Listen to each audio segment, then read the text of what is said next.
Hey YouTube, Striker5570. It has been a little bit here, but I just want to give you guys a update on my SIG P228 build. So I've shot about roughly 2,000 rounds through this so far, and I'm just going to give you an update on the wear, on the Cerakote, and how it's performed so far. As of right now, I've had 0 malfunctions on the build, and it's performed pretty well. I've competed with it in 2 steel matches, and it's performed absolutely great. So I'm just going to safety check this for y'all. There's nothing in the chamber. Decock it. So first thing, I'm just going to show you how the Cerakote has worn a little bit. The first thing you might notice is right here at the rail corner that is worn, and same thing on the other side. It's a little worn there as well. And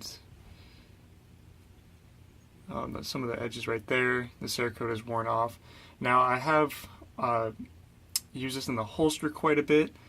I've made several holsters for this. You can also see up front here, the focus.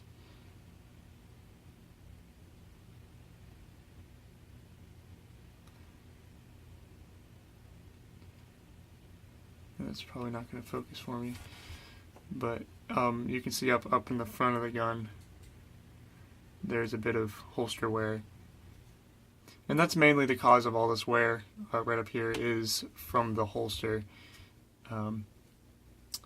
So if we want to check out the rails here, right back here, you can see it is worn right there, and that's totally fine. It's under the rail, to be expected. It's also worn on the top right here a little bit. Now Cerakote adds about 1,000th of a dimension to 1,000th of an inch dimension to everything. So that was, probably, we didn't mill this exactly 100% straight. There's always going to be a little bit of variance and whatnot. That's why things are built to have a specific tolerance. So we built it within the tolerance, just the Cerakote has just been wearing on the rails right here. But one thing you could do if you don't like that is maybe round over this rail just a little bit more. I didn't do anything to it. So when you get the frame from Matrix, you would probably just want to file this down. Just give it a little bit of a radius, as Cerakote doesn't like to stick to sharp corners, and those will be the first wear points. Let's see. So in the slide here, it's been used quite a bit since my last video. You'll probably notice the chamber right here is well worn. The bluing is worn off quite a bit. Now the guide rod, the bluing is worn off there as well. Not too bad. It just shows it's been used, and I do use this gun quite a bit. The barrel shows a typical SIG sort of wear pattern. I've seen this on pretty much every SIG that I've handled that's been shot a lot. It has this pretty much same wear pattern, both here and on the barrel specifically. The bore is totally fine. It's nice and clean and well oiled right now. The feed ramp, I have since polished. That was one of the first things I did when I got this, so I don't remember if I did that in my previous video or not. But everything has worked flawlessly here.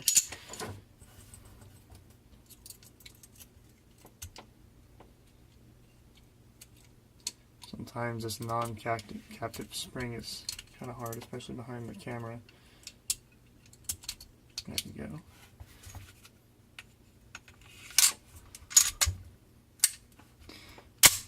It goes back together, and the cocks.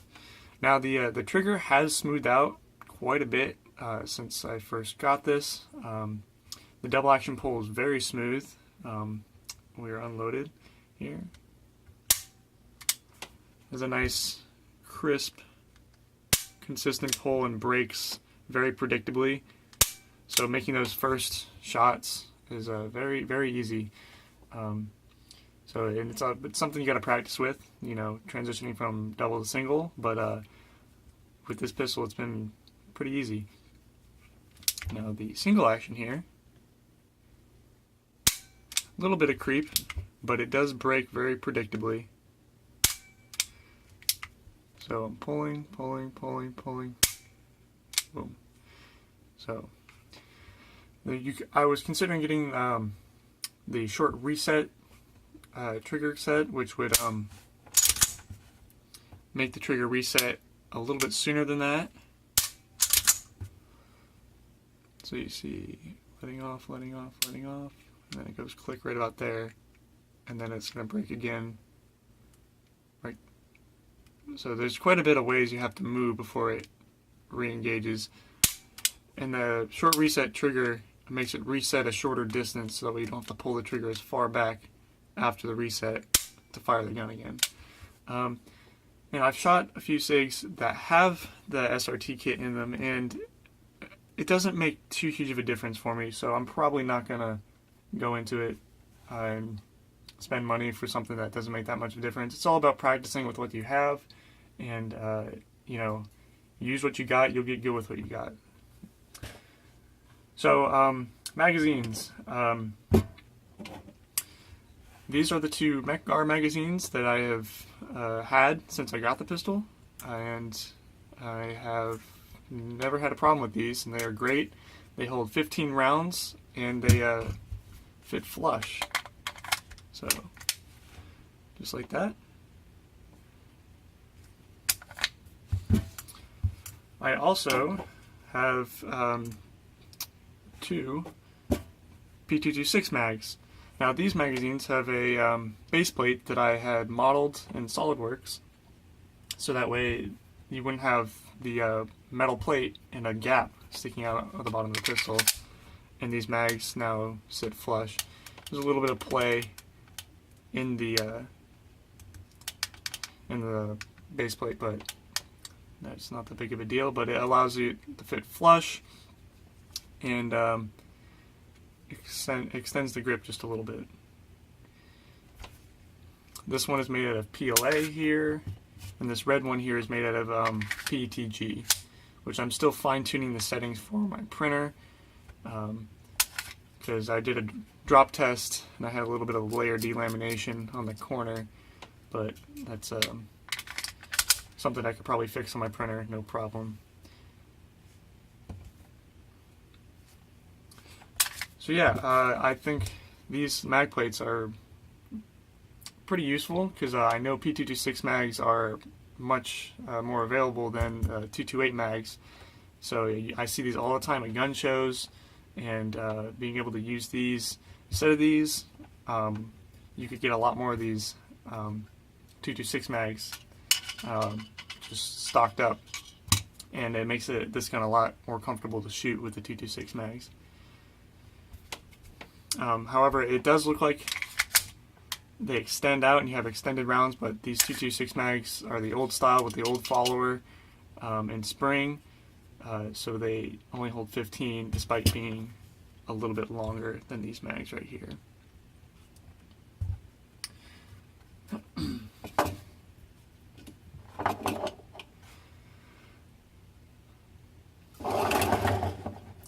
Okay, now I'm going to take a minute and talk about holsters for this gun. I've made several, and I'll just go in order of what I made. So here's the first Kydex holster that I made for this gun. It uses two separate sheets of Kydex, just sandwiched together, and then riveted together. And then I have those two nylon clips, and the pistol fits in there.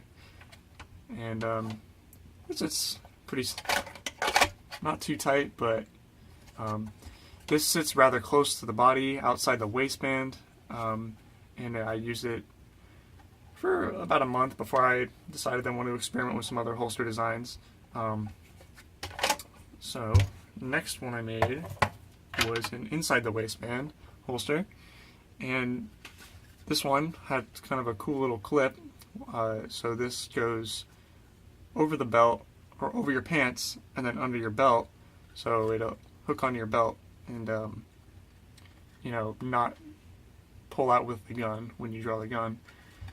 And that slides right in. This one I made so the gun just sticks out a little bit, gives the holster a little lower profile. And this one was made using just one sheet of Kydex, folded over, and then riveted up here in front of the trigger guard. For this kind of holster, you have to make a little buck for the pistol to raise this part here, so in order to put the screws in. I'm not sure how well that's going to come up in the camera, but the screws, you don't want them to be touching or scratching the finishing of your gun. So that is that's this one. The only issue with this clip design though is it does keep the holster from pulling out of the pants when it's under the belt, but it doesn't keep it from sliding back and forth along the belt. Also, another improvement I would probably make is make it tilt a little bit, because this one is most comfortable around the 4 or 5 o'clock position on the body. So if this were tilted, it would be able to give the holster a nice little tilt. That would be something I would change on that. Now the third holster I made was for competitions, and it's this right here. This paracord right here you see tangling is to tie around your leg. Not super tight, but just enough to keep the holster from flopping around like that. So this is made out of 2 separate pieces. One was molded with this shape in here, and that same shape was used on the holster, was used on the gun to create the same sort of shape, so they can be screwed together without touching the gun. And that's worked out pretty well. The gun fits right in here, and you can probably hear that there's no very loud click. It doesn't very click in here. That's because this one I designed it for competition, so I made it a bit more looser, or a bit looser to aid in drawing your gun faster. So it works pretty well. It sits a little lower. The belt sits about in line with the magazine well, so you don't have to reach as far up with your arm when you're drawing. So this one is probably the one that I use the most, since I've used this in competition mostly lately, as of late. So this one I pretty much copied, or tried to copy, the T-Rex Arms Ragnarok holster, which is obviously better than this, DIY one, but saving myself $60 for something that does pretty much exactly the same. And the final holster, and the latest one that I've been probably still a work in progress, is this inside the waistband appendix holster. So this one sits up front like that. You take a magazine, put it like that. And if you're wondering, I pretty much copied again the T-Rex Arms,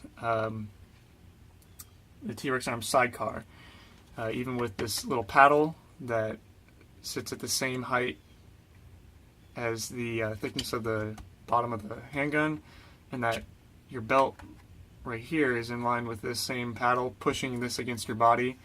But instead of having this a separate piece, I just made the Kydex a little longer and just used the heat gun to mold it upward. So this has pretty decent retention, because I don't want it falling out and whatnot. So it's in the front of your pants. I will be adding another clip here just to secure it, because this is quite a bit of weight, and with just one small clip, it doesn't really keep the gun from rotating. It kind of rotates in the pants and wants to sink down like that. So another clip right here will be in order. I just don't have any more screws right now, but just some preliminary testing. It feels comfortable and you're able to sit down and everything with this. Pretty much all the benefits that the sidecar has, but made for around $10 in Kydex and pieces. So I do recommend making your own holsters if you have the time. It's very inexpensive. I've probably put maybe $70 to $80 in just materials, and I've made maybe 10 holsters, 4 for just this gun and some for friends too, so it's definitely worth it.